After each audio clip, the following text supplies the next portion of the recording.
Hey, how's it going, guys? So I hope you enjoyed my fun video there, eating the cup noodles, or pretending to anyway, but I wanted to do a work in progress video as I am going to be painting this up, and just kind of go over just this in a little bit more kind of analytical, more kind of typical review style, just so you guys know a little bit more information kind of about this as a model kit, of course. So this is from Best Hit Chronicles, and it is 1:1 scale. If you guys are unfamiliar with the size, here's that compared with a RX-78 just a standard 1:44 scale Gundam, so as you can see it's going to be kind of roughly the same height about that. And we do have this sticker for the lid, which is meant to go on top, which I'll put on there once it's painted, of course. This is one of those ones where I think once you stick it, probably not going to be sticking to anything anymore once again, so that'll be just going on the top of there. But it's just really cool how they have all like this information. Now I haven't checked the translation of this, if this is all just like the actual like this exact same text that you would see on the actual cup noodle on the top of it, but I believe it probably is. Without checking it, I would just imagine that it probably is all the exact text that you would see on the back there. Also here on the cup, I mean, just the part separation is really cool, how this is broken down into all these parts to have these all separate parts. They are going to be hard to get out of there though, because there's no way to push them out from the back. I'll have to drill some holes to pop those out of there. Here on this side too, we have all this text. It's going to be kind of hard to see, but all this stuff, and you have, I mentioned in the video, you did have some stickers for this to go on the back with like the UPC code and all this like information here about this. So you can stick that on there in stickers, or you can just panel line that in yourself, because it's all actually molded in here, which is really, really cool. So all this information and all that, you can actually just paint that in, panel line that in there if you want. It's all on there, which is really fantastic. That's really cool. Even the UPC code. I wonder, is the we did also have this sticker, this one here, for like the expiration date or something. I don't think that's molded on here anywhere, because that would typically be kind of on the front or something, wouldn't it? Oh, no, actually it goes on the bottom. Let me check if that is there. No, it's not actually molded onto the bottom, so I'm just trying to let everything spill out of there. But so that sticker will go on the bottom. I'll probably go ahead and maybe stick that on the bottom. Actually, I don't know. We'll see. And yeah, also, I did mention in the video about the shrimp stickers. Those kind of fit on there. I mean, like, at a distance, they do make it look a little bit more realistic, like shrimp, whereas just the other side is just this kind of orange plastic. Doesn't really look like anything. So, like, at a distance, I mean, if that's all you're going to do with it, they are kind of alright, but I mean, still, it's just like these little stickers that are meant to wrap around these very kind of complex and detailed little shapes there. So obviously not going to be working that well. You have your little bits of egg in there in all different sizes, and mystery meat, as is referred to in the manual. It's actually referred to as mystery meat, which is funny. As you can see, I didn't take the nub marks off these at all yet. Just kind of chopped them off, threw them in there. The leek as well too, is just this kind of like thin plastic-y kind of I don't know, just like, yeah, thin plastic, thin. And you're just meant to cut that up, and that's also fine. I mean, it looks cool. It looks, you know, convincing enough. I wish that there was a way. I was thinking that that these were actually going to be stuck onto there. I thought there was going to be like little peg holes all over the top of this for you to actually stick these on into the specific spaces, because when you've got it just stood up like it is, it's fine. But if you wanted to show someone, you'd be like, hey, look at this, you know, everything just all falls down. Just not really very cool. So everything just kind of falls out of there. You have your big chunk of the actual noodles, which I gotta say, also in hand, not really as convincing as it looked in the photos. I think you gotta kind of take a picture of it from just the right angle to make it look like, you know, you don't have this piece here on the top, which you can very easily see like the rim of that, and like these dividing sections, and where you have certain sections poking out in the middle. You kind of have like two layers. You have like a basically a core of noodles you put together there, and you stack some more noodle details on the outside of that. So for example, I'll pull off one of the sides of these here, so you can see you have all that noodle detail in there that you're going to cover up. So I guess if you really wanted to or something, you could like cut some more of this out. And I thought it was really kind of funny how some of these shapes that you put on the outside of here have a kind of a sort of like skullish sort of look to them. They're kind of like, it looks like very Halloween themed. So I can see why. I've seen not very many customs of these out so far online. I've seen one, a memorable one, where someone painted this whole thing up in like Monster Energy drink colors, and like black and green, like painted the noodles all in neon green. I think once this whole thing is painted, it's going to be more convincing rather than just as it is, straight out the box. Once it's like panel lined in and all that, you can like really bring out the definition of all the little noodles and everything. It's not just like this big blob of plastic. It's probably going to look better. But yeah, you can see inside there is where I'll have to drill out some of these bits here, like behind the big cup noodles logo. I have to put some drill holes in there so I can actually pop out these separate pieces. But the front of this part does pop out easily. It's meant to be removable. So if you have your noodles in there like that, there's no like specific way, so you can turn it however you might want to display that. And then It's meant to be able to pop off there pretty easily. There's not really any way to pop it off though without punching it out from the outside or from the inside though, like I did, just kind of pushing it out like that. Otherwise, like from the front here, there's not really anywhere to grip unless you like really get in that crack there and pop that off. And it's a little bit dangerous, as you can see. So, but still, I mean, the color separation on this is really cool. Bandai's really flexing their muscles with these kits like this. The PlayStation was really awesome. This one, I think, it shows more of Bandai's capabilities. It really shows more what they can do recreating something like this in such a convincing way. I think that's really cool. The PlayStation was awesome as well, but it wasn't really quite as like amazing from like a technical production standpoint, I guess, that's what I mean, if that makes sense. So what am I going to do with this? Well, I was on the fence as to what I wanted to do with this as far as painting it, but I think I've come down on that I want to paint this Maschinenkrieger style. So it's going to involve, actually I'm going to do I think, what does Lincoln call it? A fusion style painting of it, where I'm going to use a combination of airbrush and hand painting. So I'm going to paint like all the base colors with the airbrush, and then I'm going to do more hand painting on there to really give it that sort of Maschinenkrieger feel with some hand painting and all that. So that's the plan, and I'm not exactly, I mean, Maschinenkrieger, that doesn't exactly narrow down like the actual color scheme or camo pattern on it. Obviously I've got to do some sort of like camo pattern or stripe or something on it. That is not narrowed down yet. I'll have to think about that, but for the time being at least I can get this all prepared just by getting some primer on it. I'm going to do a little bit of sanding, not a ton of sanding on this. I'm not really super concerned about doing loads of sanding as I typically would. I'm going to try to constrain myself to this just being a pretty simple project. Just doing a little bit of sanding on it, just get some primer on it, and just get to painting basically is the thing for this, is how I want to do it. So, yeah. And on another little side note here in the manual, which I didn't go over really much in the original video, but you do have a color guide in here. So if you did want to paint it in the actual colors, it gives you all the colors you need for that, basically white and red and then gold for like the actual cup. And it gives you the color of what to paint, the eggs, the mystery meat, the shrimp, and the noodles, all that in here as well too. It does give you some more kind of history of what's cup noodle as well too. It started in 1971, and just a little bit of kind of background information about that. And then in here too, there was a really cool thing in here, and there's some other information, but this is the reverse thinking, suspending the noodle cluster. So kind of how they invented the way of keeping the noodles. Basically, if you guys are unfamiliar, the noodles in there aren't actually sitting at the bottom of the cup. They're actually kind of sitting in the middle of the cup. And so the way that they did that was basically they found a way to basically fill the noodles in there with the cups upside down to hold the noodles like in the middle of the cup. So that was kind of cool little information you can get from this little segment here too. And I heard this is kind of interesting. When seen from above, the entrance to the Kansai factory looks like the lid of cup noodle when seen from above. So that's also kind of fun. So very cool. And the company has a very long history there in Japan. It's very well known, of course. You got the lid stopper sticker, which I pointed out in the first video as well too. You can use on that. Probably won't use that, but you got that on there as well too. The middle suspension structure, so there we go, like I was saying, how the noodles are there in the center, and you got the stuff on the top, and then space there at the bottom for the boiling water, basically to sit down in there. And really nice, very simple, easy to follow instructions for this as well too. There's your just guide for kind of the accoutrement that you're going to be putting on top of the cup noodle.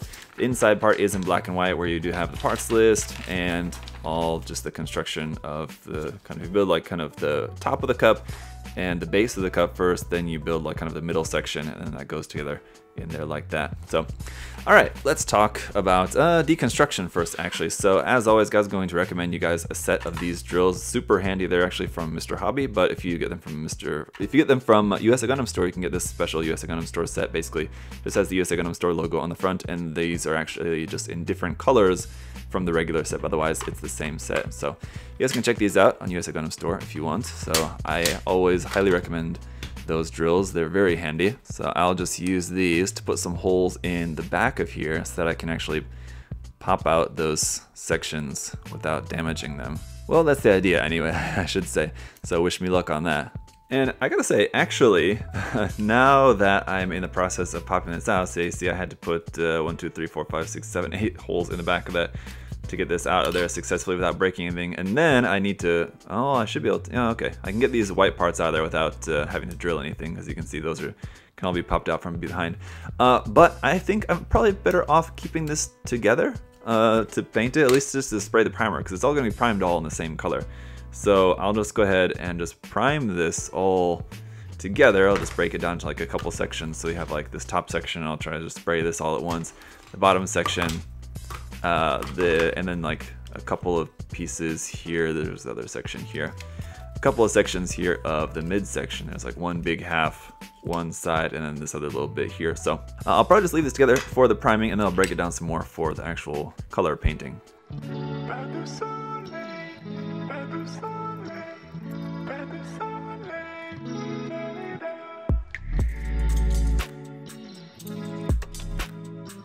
Alright, and one more thing too that I did also want to do is replace the sticker. Now this sticker for the lid is great and all, but I want to just be able to just make my own and paint, or just repaint it and everything. So I'm going to remake one here out of 0.3mm thick plot plate here. So basically just gonna stick this sticker onto there, trace around it, cut it out, and then I've got my own lid, and it should be thin enough that it's malleable. I'll be able to bend it into place to look like it's open, kind of that whole bit.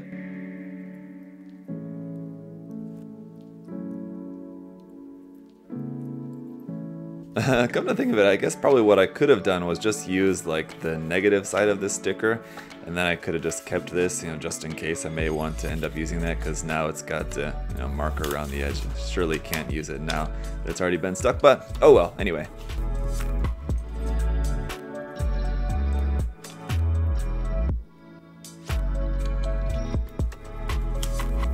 Alright, looking pretty good. Then I'm just going to give this some sanding around the edges to just make the edge of that nice and smooth, as well here too.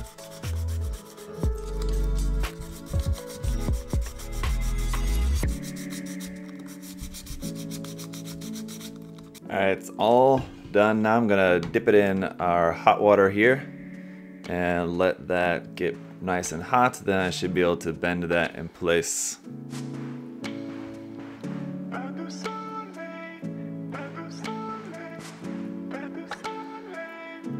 And that came out pretty good, so just to test it here before we head over to paint. So that'll just be on the top of there like that. It looks pretty good. I kind of maybe wish that the curve was, I don't know, maybe slightly different, but I don't know, it works well enough, I think, to convey the point, right? So that'll just be glued on there later once it's all said and done. But for now, let's go over and start the painting process.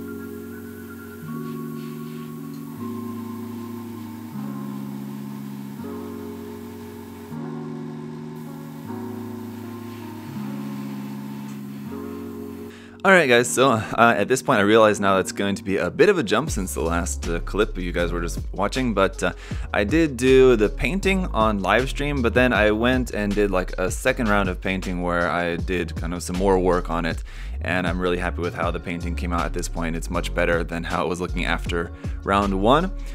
So the camo patterns on there, all the red bits all painted in, and that took a little while to paint all that in red just by hand, but you know, ultimately, I'm really happy with how that came out. And then I clear coated, gloss coated the whole thing, and did just threw some brown Panaline wash in all these little details here on the back for all the text and everything. So that's all filled in. Now at this point, ready to put on some decals and then just a little tiny bit of weathering, which is basically just going to be like a little bit of filtering over the top of it. Basically, nothing really too crazy. So decals, I'm using these decals. These were a set. I don't know, is there like a name for this set? Here it is. Okay, yeah.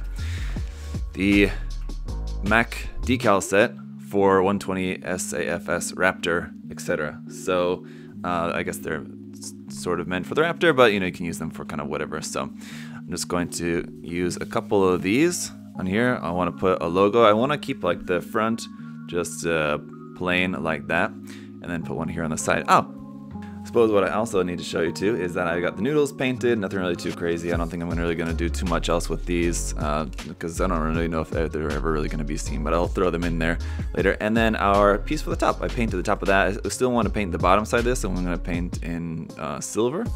With the top side, I basically tried to match this color that you typically see on a lot of Machine & Krieger packaging. It was very difficult to match, and it's not totally 100%, but it's close enough. I wanted that to be the color here for the lid, like that. And then what I'm going to do is do some masking, sort of recreate some of this typical kind of Machine & Krieger text that we see like on the packaging and stuff like that. So we'll get to that masking here in a minute. Let me just get the decals laid on the main cup here first.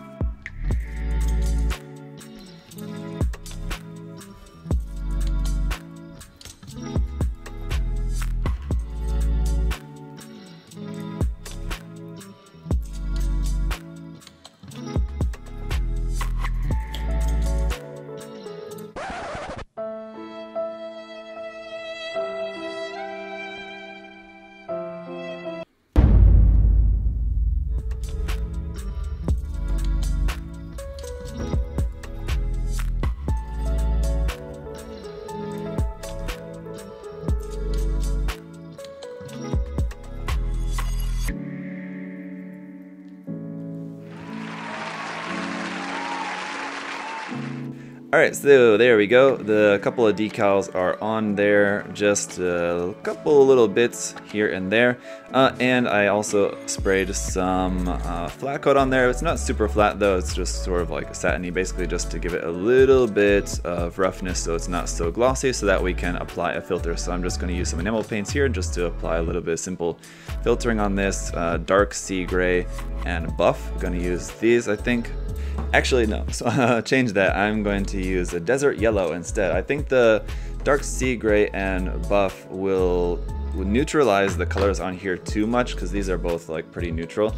I think desert yellow is a little bit more tan color, so it'll keep some of the saturation of these colors more than that would. So I'll use just basically just dot these paints a little bit around on there and just kind of brush it.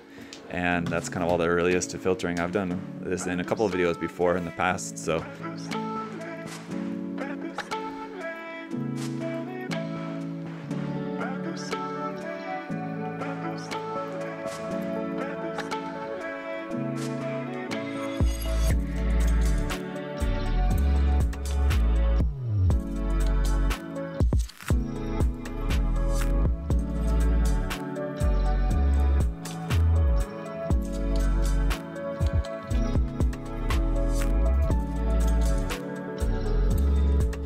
Okay guys, so cut ahead a few weeks because I needed a printer and our printer was not working here, but finally it was, so again I could continue work on this. What I wanted to do for the lid was make some text, and for the lid, and I was debating, you know, get it made up as some waterside decals or just do it like this, and I decided I'll just mask it. A little bit more challenging, especially with some of this smaller lettering, but basically what I did was just made this design on the printer, and I printed out a few different sizes because I wasn't sure exactly which size I was going to want. As large as possible, that makes it easier for me to cut it, and also just don't want to make it anything too small. So I've got that laid out here, and I'm just in the process of cutting it out now, and then I'll have to apply it onto the lid, and then it's just making a mask and just painting this onto there. It's pretty much simple as that. It's a little bit time consuming cutting out all these letters. Fortunately, it's not like that super tiny small, but it's small enough that it's taking a while. And I will just have to take this mask and apply it onto here. So that's pretty much about it, what I'm working on so far, and then basically it'll be almost done.